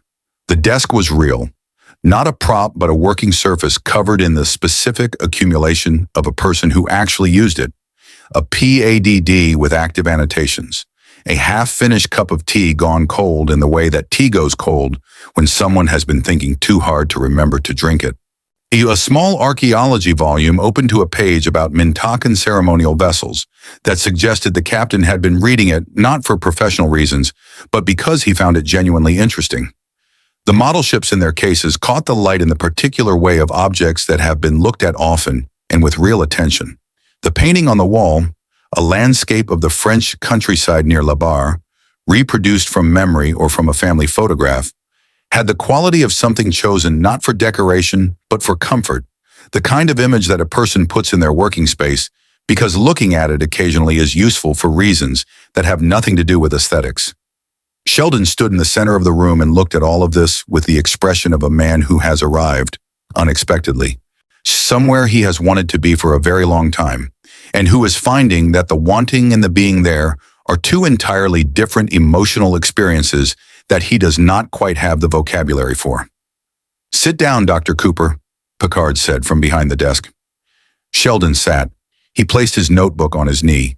He looked at Picard across the desk with the careful directness of someone who has decided that this conversation requires the full deployment of whatever social intelligence he possesses, which is not his strongest resource, but which he is capable of accessing in situations where the stakes seem to him to be sufficient. "You said there are things you need to discuss privately," Picard said. Sensitive foreknowledge. I want to hear it. Before I tell you anything specific, Sheldon said, Conan, I need to think through the epistemological framework with you, because there is a serious and genuine question about whether sharing what I know does more harm than good, and I want us to both understand that question before we answer it in the direction of sharing. Picard nodded once, slowly. He was, Sheldon had always thought, and was now confirming in real time with the peculiar satisfaction of a hypothesis verified, a genuinely good listener. Not performatively attentive in the way of people who have learned that appearing to listen is socially valuable, but actually present in the conversation, actually processing what was being said before preparing a response, actually extending to the person speaking the full respect of his attention. Go ahead, Picard said. In my universe, Sheldon said, there is a principle in temporal mechanics, and I recognize that your temporal prime directive applies primarily to time travel rather than cross-dimensional transit. But the underlying ethical logic is the same. The principle that foreknowledge of future events, when acted upon, can alter the causal chain that produce those events. The events I know about are not events from your future in the conventional time travel sense. They are events from a narrative that was constructed in my universe as fiction. But from your perspective, they are your actual future. Which means that if I tell you that a specific crisis will occur at a specific time, and you act on that information, you may prevent the crisis, or you may, through the act of prevention, it produce a different and potentially worse outcome that the original timeline would not have contained. He paused. The Heisenberg uncertainty principle of temporal intervention. The act of observation, or in this case the act of knowing, changes what is observed. I'm familiar with the principle, Picard said. I know you are, Sheldon said, but I wanted to state it explicitly because I think we need to agree on it before we proceed. Because the alternative, me simply telling you everything I know and letting you act on it as you see fit, feels to me like a significant ethical abdication. I am not a Starfleet officer. I don't have the training or the framework to make these calls, but you do. And what I want from this conversation is not to hand you a list of future events and walk away. I want us to agree on a framework for how we use the information I carry, together, with both of our judgment applied to each specific decision about what to share and when. Picard looked at him for a moment. Then he picked up his cold tea, appeared to notice it was cold, set it down again, and pressed the replicator panel beside his desk. Tea, Earl Grey, hot. The cup materialized. He looked at Sheldon. Do you want anything? Hot chocolate, Sheldon said, after a brief internal consultation, with a specific temperature of 68 degrees Celsius, which I recognize is more precise than the replicator's default resolution, but which I am going to request anyway on the principle that standards should be maintained. Picard ordered the hot chocolate, it appeared. He handed it across the desk and looked at Sheldon with an expression that had shifted over the course of the last 30 seconds, from the measured assessment of a captain conducting a sensitive operational conversation to something marginally warmer and more personal. Not friendship. They had known each other for less than 2 days, but the specific quality of regard that forms between people who have recognized in each other a shared seriousness about things that matter. Your framework is sound, Picard said, and it speaks well of you that you proposed it rather than simply offering the information. He held his tea. Then let us begin with what you assess to be most relevant to our immediate situation and work outward from there. Not as a download of everything you know, Nish, but as a conversation about specific threats where your foreknowledge might allow us to prepare more effectively without creating worse outcomes. Sheldon nodded. He opened his notebook to a page he had prepared that afternoon, a list written in his smallest and most precise hand of categorized concerns organized by urgency level and what he had labeled temporal contamination risk. He had spent 3 hours on this list. He had crossed things out and rewritten them. He had argued with himself about inclusions and exclusions and the difference between information that might help and information that might unravel something irreplaceable. The list was not long, 12 items, but each one had cost him something to write, because writing them down had meant acknowledging that they were real. That Wolf 359 was not a dramatic set piece, but an actual event that would produce actual deaths. That the Borg were not a television villain, but a genuine civilizational threat whose next move he could describe in detail, and that knowledge felt, sitting in the ready room of the ship it would one day destroy, like something closer to a wound than information. Before I read from this list, he said, I want to say something personal, which is not my natural register, so I am going to ask you to accept that I mean it without the performance of warmth that most people would attach to it. He looked at the notebook page. In my universe, you are a character I have admired for my entire adult life. Not because you are powerful, though you are, and not because you are depicted as infallible. You are explicitly not.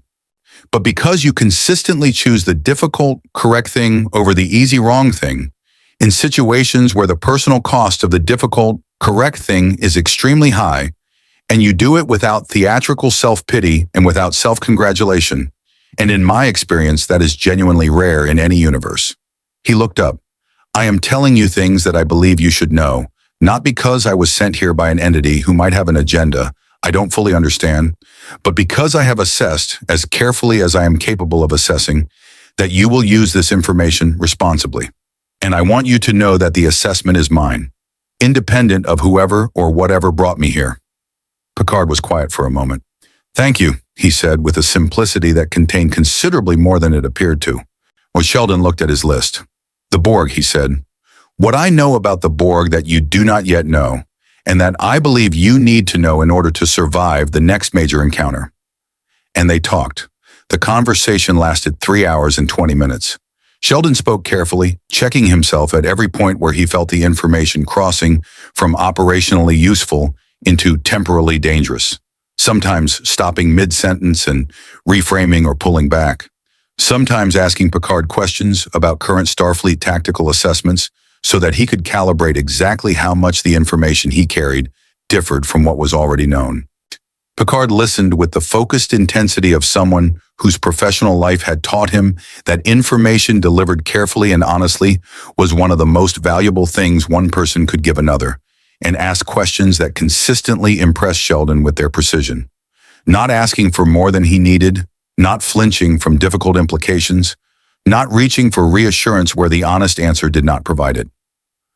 What Sheldon shared fell into 3 categories. First, structural information about the Borg collective that Starfleet had not yet developed. Specific tactical and biological characteristics that the crew of the Enterprise would encounter in the coming years, and that knowing in advance would not alter the fundamental trajectory of events, but would meaningfully improve survival outcomes.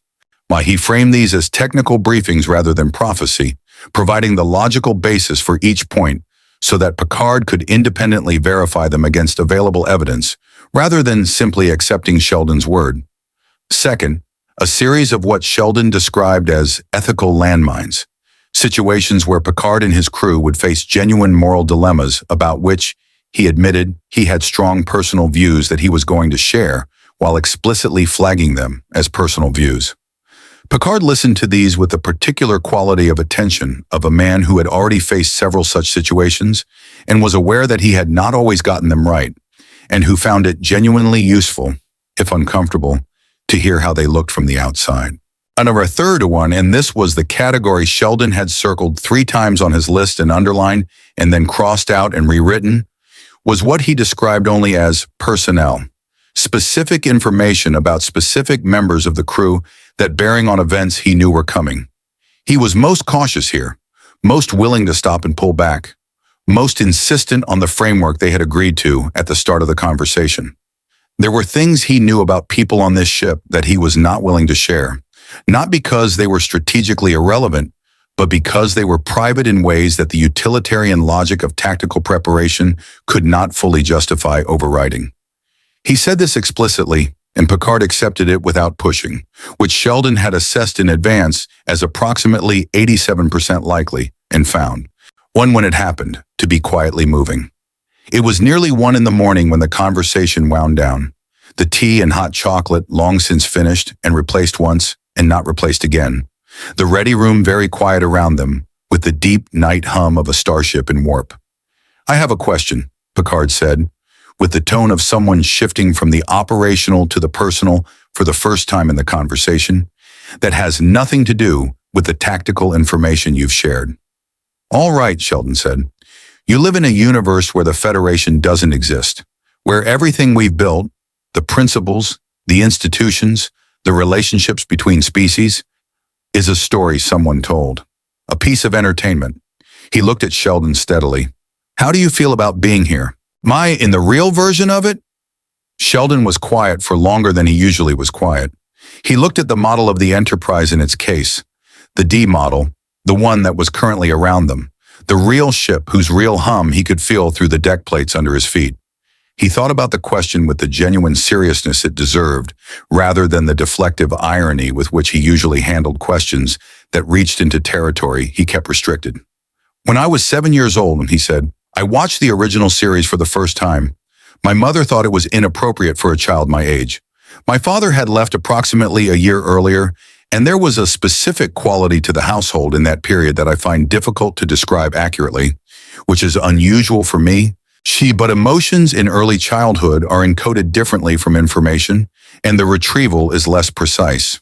He paused. I watched it because it was about people who were valued for being intelligent. Specifically, precisely, unambiguously valued for being exactly what they were. Spock did not have to hide what he was. He did not have to perform something other than himself to earn a place on that ship. He was taken seriously. More than seriously, he was relied upon.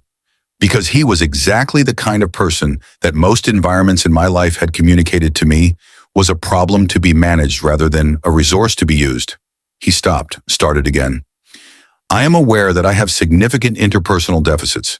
I am aware that my social calibration is non-standard and frequently causes difficulties for the people around me. I know these things, but I also know that I am extraordinary at what I do. And the part of me that has always known that has also always known that in the world I come from, extraordinary is not sufficient justification for the cost of everything else. The transaction is always be brilliant, but also be palatable. Be exceptional, but also be normal enough that the people around you are comfortable. He looked at the Enterprise model.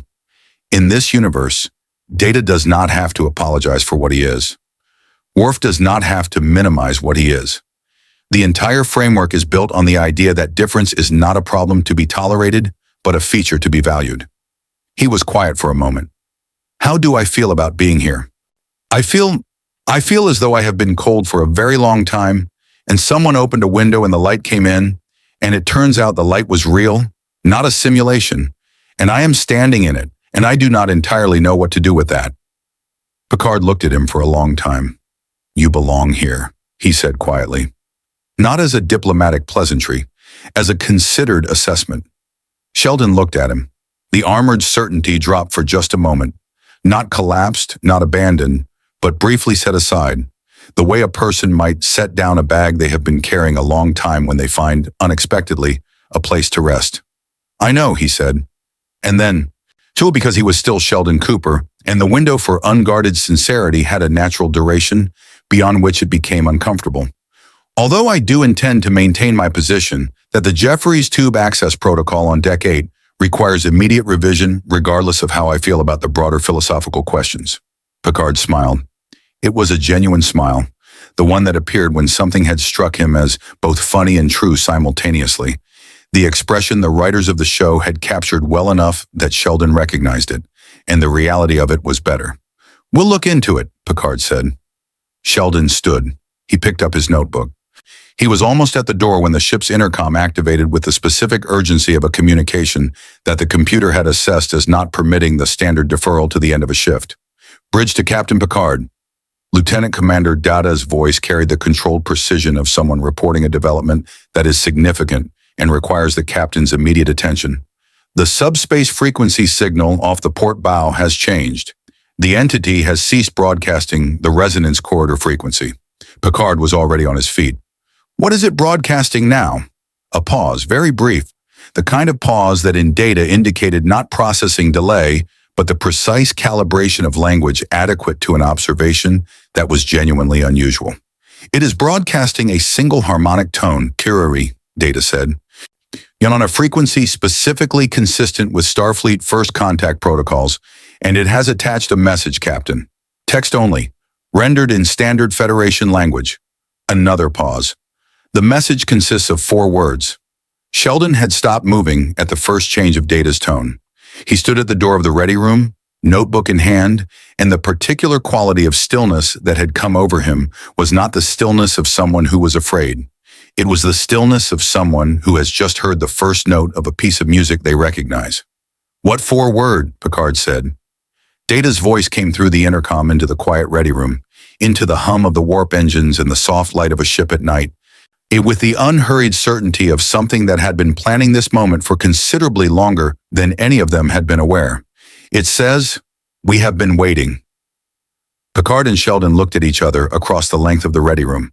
Outside, in the dark between the stars, something that had been patient for a very long time considered the moment, found it satisfactory, and waited with the comfortable certainty of an entity that has never, in its long and varied experience of the universe, been wrong about when to introduce itself. The Enterprise dropped out of warp at 0300 hours, not by order, not by system failure, not by any mechanism that the bridge crew could identify in the first 40 seconds of frantic sensor analysis and cross-system diagnostics that followed the event.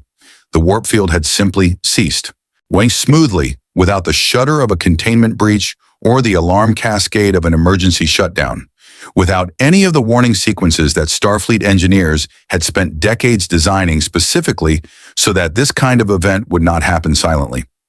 The ship decelerated from warp 9.2 to full impulse in the space of a single breath, and when the view screen resolved from the distortion of transition, the stars ahead were stationary in the region of space off the port bow. The coordinates where the signal had been originating, 14 light minutes from their previous position, was now 14 light minutes behind them because the ship had not moved toward the signal. The signal had moved toward the ship. Worf was at tactical within 3 seconds of the warp dropout. My running sensor sweeps with the efficiency of someone whose hands know their console the way a musician knows an instrument. Riker had the con before the duty officer could formally transfer it, his voice carrying the particular flat authority of someone who has been startled awake in the night before and has learned to move faster than the adrenaline. Data was at OPS, running parallel analyses across 17 system channels, his positronic net processing the incoming data at a rate that would have required a dedicated science team of 20 humans working in coordinated shifts to approximate. Sheldon arrived on the bridge 4 minutes later, still wearing his flash t-shirt and khaki slacks. Saw it because he had not been asleep.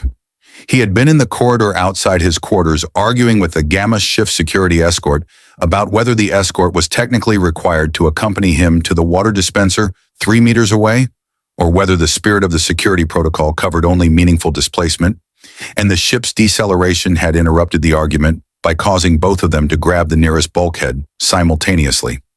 He came through the bridge doors with the expression of someone who has processed the situation faster than his body has caught up with processing it, and went directly to the secondary science station without being invited, because the alternative was standing somewhere unhelpful, and that was not a thing he was capable of doing. "Report," Picard said from the command chair, even with the compressed authority of a single word that contains several questions simultaneously. "Warp field dropped at 0314, Riker said. "No system failure, no containment breach. Engines are fully operational. We can re-engage warp on your order." "But," he looked at Data. "The entity," Data said without looking up from ops, "is no longer at the coordinates where the signal originated. It is here, or more precisely, it is present in the immediate vicinity of the ship, within a spatial radius that my sensors cannot fully define, because whatever it is not entirely within the measurable parameters of normal space." He paused. "It is not a vessel. It does not have a defined hull or physical structure that standard sensors can identify. It is, in the simplest terms I can currently offer, a concentration of energy and coherent information of extraordinary density present in the space around the Enterprise in a manner that is consistent with—" He stopped. "With what, Mr. Data?" Picard said. "With certain documented characteristics of Q-continuum manifestation events," Data said, "but also with several characteristics that are specifically inconsistent with Q-continuum events. The energy profile is different. The subspace resonance signature is different.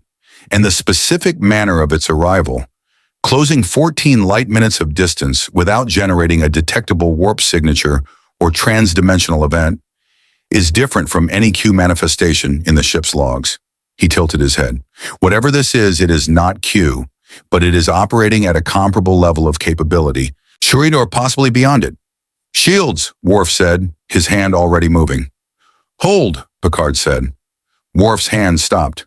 His expression said what his training prevented him from saying out loud, which was that holding shields in the presence of an entity of unknown capability and possibly hostile intent was not his preferred tactical posture.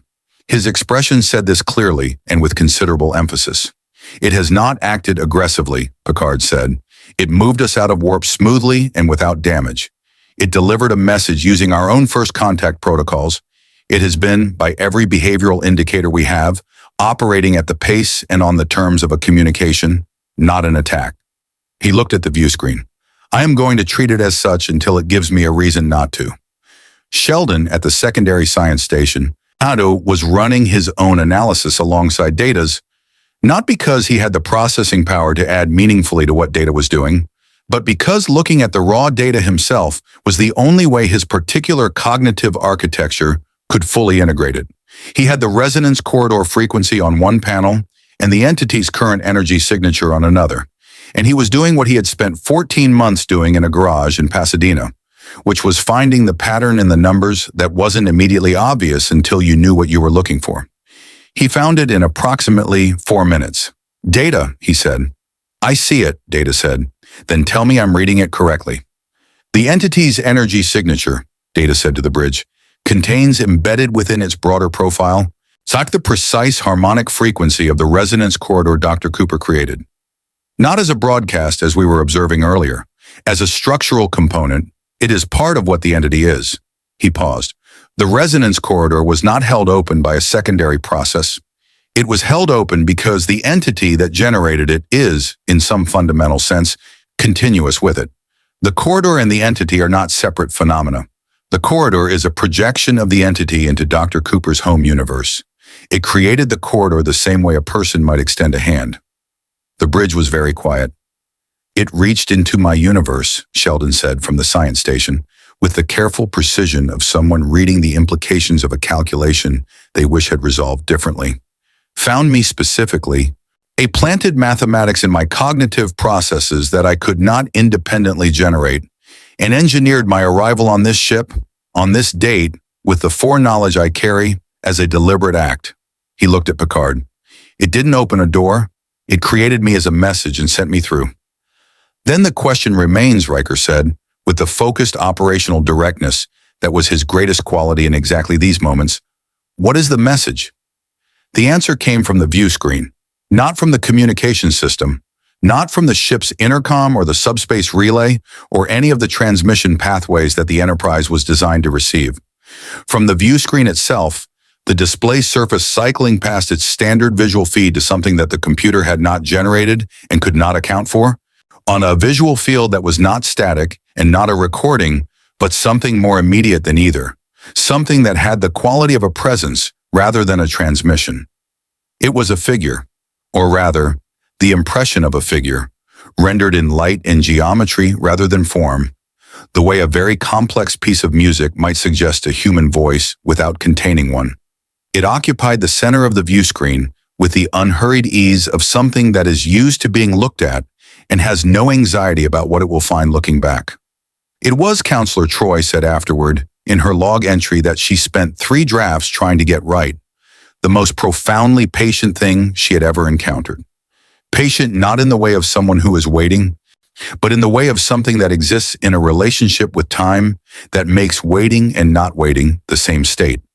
When it spoke, the words arrived not through the audio system, but as something closer to understanding. Language that bypassed the air and the ear and appeared in the minds of everyone on the bridge with the particular quality of a thought that is simultaneously your own and someone else's, which was not uncomfortable, precisely, but was deeply unfamiliar in a way that took several seconds to adjust to. It said, "You have done well to bring him here. Now we must discuss what comes next." Picard rose from the command chair. He stood before the view screen with the combination of personal gravity and deliberate composure that was his specific genius in exactly these moments. Not fearlessness, because fearlessness is a kind of stupidity, but the decision to act with full presence and full agency, regardless of the scale of what he was facing. "I am Captain Jean-Luc Picard of the Federation Starship Enterprise," he said. "You have my attention. I would prefer a conversation to a presentation. Who are you, and what is it that you want?" The light on the view screen shifted. The impression of the figure became, briefly, more defined. Not more physical, but more intentional, as though it had decided to focus itself more narrowly in response to the directness of the question. "We are what you would call architects," it said. "A poor translation, but the closest your language provides. We do not build structures, we build conditions. And we arrange the elements of circumstance so that certain outcomes become more probable than they would otherwise be. We have been doing this for a very long time." "You manipulated Dr. Cooper," Picard said, not as an accusation, as a statement of fact requiring acknowledgement. "We introduced a possibility into Dr. Cooper's mind," the architect said. "He chose to pursue it. He built the device. He activated it. Every choice was his. We provided the mathematics. He provided everything else. We do not consider this manipulation. We consider it invitation." From the secondary science station, Sheldon Cooper made a sound that was not quite a word and not quite a protest, but that occupied the emotional territory between the two. He stood up. He looked at the view screen. He looked at the figure in the light. The architect, one of the entity that had reached across dimensional boundaries and planted an equation in his mind at 2 a.m, while he was eating cereal and watching a television show he didn't respect. And he felt something that ran considerably deeper than annoyance. Deep enough to qualify as the kind of feeling he usually spent considerable energy not having, because having feelings of that depth required acknowledging a vulnerability he preferred to keep managed. "You used me," he said.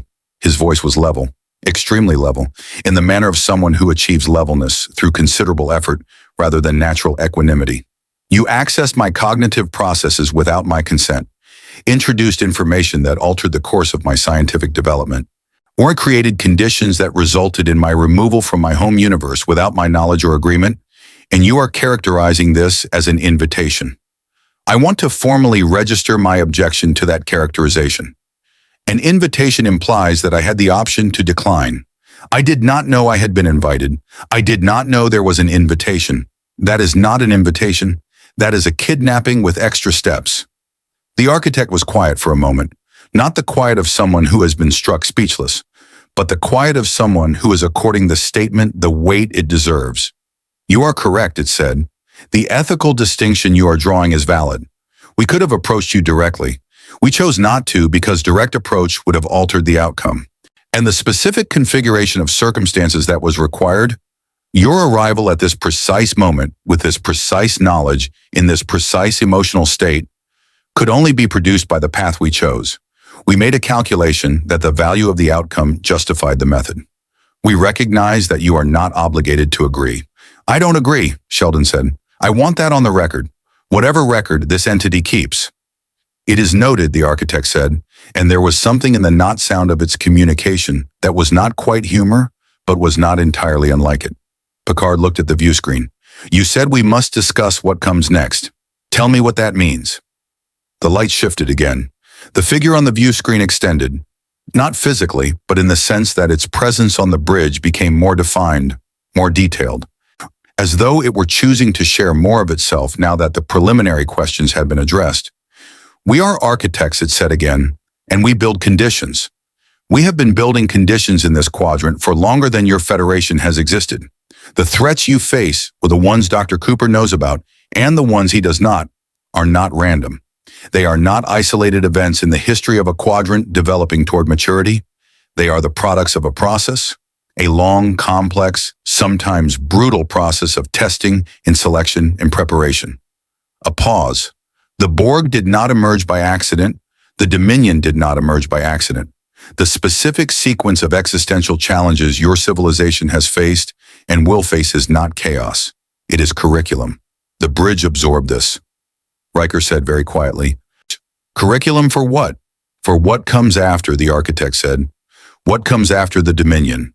After the Borg? After the crises you know about and the ones you do not yet have names for? What the Federation becomes when it has passed through the fire that is coming, or what it fails to become, if the fire consumes it rather than refining it." The presence shifted. "We have intervened before. In small ways, we introduce a possibility here, a variable there. We have been watching the Federation for a long time, and we have become invested in its survival, not merely its biological continuation, but the specific quality of what it represents. Its particular approach to the question of how different forms of intelligence might coexist without destroying each other. A longer pause. That approach is rare, genuinely rare, and across the scope of civilizations we have observed across this galaxy and others. We do not wish to see it lost. So you brought Sheldon here, Picard said, a man with foreknowledge of future threats, as an asset. As a beginning, the architect said, Dr. Cooper is the first element of a preparation we believe is necessary. He is not the last. What we are proposing, Captain Picard, is a conversation. A real one, not the kind we have just been having, but a deeper and longer engagement between your civilization and ours, mediated through the specific individual we have brought to you, because his knowledge and his particular qualities of mind make him the optimal interface. A pause. We are not asking you to trust us. We are aware that we have not earned trust. We are asking you to consider the proposition on its merits, with the full weight of your skepticism applied, because skepticism applied to a genuine proposition does not weaken it, and we have no investment in your credulity. Picard looked at the view screen for a long moment. I have several significant concerns, he said. We would be surprised if you did not. The first is that an entity capable of what you've described, of shaping the conditions that produce civilizational challenges, of engineering specific individuals across dimensional boundaries, of operating at the scale you're suggesting, is not an entity that I am comfortable accepting at its word about its intentions, regardless of how reasonable those intentions sound. Correct, the architect said. You should not. The second is that the methodology you've used, specifically the non-consensual manipulation of Dr. Cooper, is inconsistent with the values you claim to be trying to preserve. You cannot demonstrate the worth of a civilization that respects individual agency by violating the individual agency of one of its most intelligent members as your opening move. The light on the view screen was still, very still. That, the architect said slowly, is the most precise statement of our error that anyone has made in a very long time. Sheldon, at the science station, felt something shift in the room. The quality of the architect's presence, which Troy had described as patient in a way that transcended the ordinary meaning of the word, changed slightly. Not diminished, not destabilized, but altered in the specific way that something alters when it has encountered a genuinely new perspective on itself. He had been watching Picard conduct this conversation with the admiration of someone who has always known, theoretically, that wisdom and intelligence are not the same thing, and is watching the practical proof of the theorem in real time. He had, in 412 viewings, never actually understood what made Picard extraordinary until this moment, watching him apply the full force of his moral reasoning to a being that could stop the ship's warp engines by existing near it without retreating, without capitulating, without performing a courage he did not feel, but with the particular quality of a person who has simply decided that the truth is worth saying, regardless of who is listening. Sheldon sat back down at the science station. He looked at the numbers on the panel. He ran a calculation he had been putting off since the architect first appeared on the view screen, because running it meant knowing the answer. And the answer, when it resolved 3 seconds later, produced an expression on his face that he did not immediately share with the room. The resonance corridor was changing, not closing, expanding. Very slowly, and with the careful precision of something that is being managed rather than happening naturally, the dimensional boundary between his home universe and this one was becoming more permeable at the specific coordinates where his arrival had occurred. Something was preparing to come through. Something else. Something considerably larger than one theoretical physicist with a laptop bag and a Batman keychain. He looked at Picard's back. He looked at the architect on the view screen. But he looked at the numbers on the panel. Captain, he said, with the careful, precise tone of someone who has identified a development that is significant enough to interrupt a conversation with a god. Picard turned. The resonance corridor, Sheldon said, is being used again, right now, and whatever is coming through it. He looked at the readings. He calculated. He looked at Picard with the expression of someone whose model of the situation has just been updated in a direction that requires immediate operational response. Whatever is coming through it is not from my universe. It is from a third universe. And it is. He checked the readings again, not because he doubted them, but because the figure was large enough that he wanted to confirm it. It is very large, and it is moving fast. And it will be here in approximately 11 minutes. The architect on the view screen was quiet. Picard looked at the entity. Is this part of your curriculum? No, the architect said, and for the first time since it had appeared, its presence carried something that was genuinely new. Something that the crew of the Enterprise, trained to read the emotional texture of a situation even in the absence of clear information, could identify without uncertainty. The architect was concerned. This, it said, is not what we intended.